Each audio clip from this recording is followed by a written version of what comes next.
checking pa yung block natin. Ready for tuning din siya. Itutuno natin to para pag binili ng buyer, nakatulo na kaagad. Okay naman yung makina niya, wala namang problema.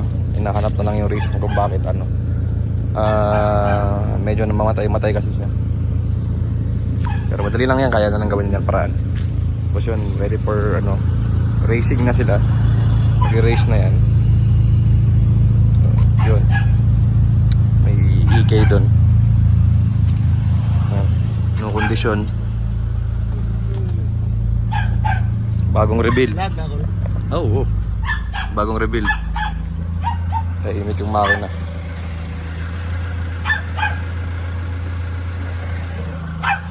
Ito rin. Bagong rebuild. J-Dong tuning. Boss Martin.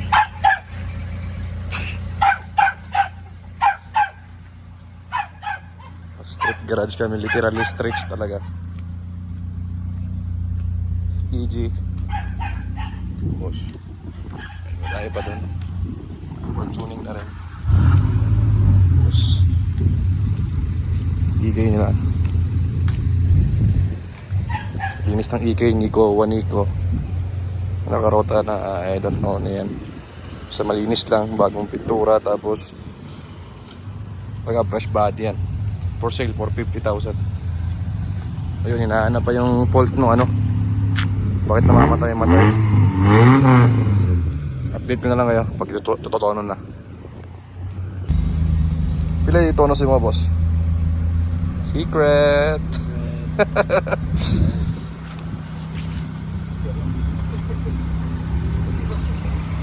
Mga pogi Yan mo pagpayo. Libre fuel pump, libre ang pesa. Basta lang, pagkao na nag-burger ni. Papagit sa TP, ako pag-views ko. Nakalibre siya sa TPS. Kaya 0-0.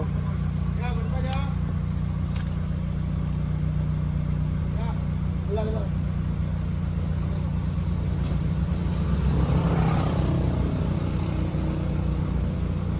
Wala pa niyo na-update? Wala. Tuning na. Last na lang yun. Tuning. Inigbali na lang ibali na burn na lang ang file sa tuner na ECU, tapos Tuning na. transfer direct na lang sa ECU ko. Straight tune. Bossing, tuning. May pinakakalas na kalas og sakyanan sa Davao. Yun bumalik na ako sa Civic. Tapos welcome back vlog ko din. So ibig sabihin, balik ako Civic, balik ako vlog. Tapos yun, natuno siya. Hindi ko walang kayang ibirit ngayon, may traffic. Tapos nakasama ko pa si Basis, bawal. Yung tune naman na ginawa kasi dito, hindi naman for parang i-maximize yung potential ng auto. Kumbaga para mapatakburan siya ng maayos na merong konting kulit lang na pag nagkakahabulan, may manghabol din. Overtake, mga ganun lang. Pero ito, for sale na to siguro soon. Pag pinapanood nyo tong vlog na to siguro ngayon baka for sale na din to. So after 1 year, ngayon lang ulit ako mag-upload.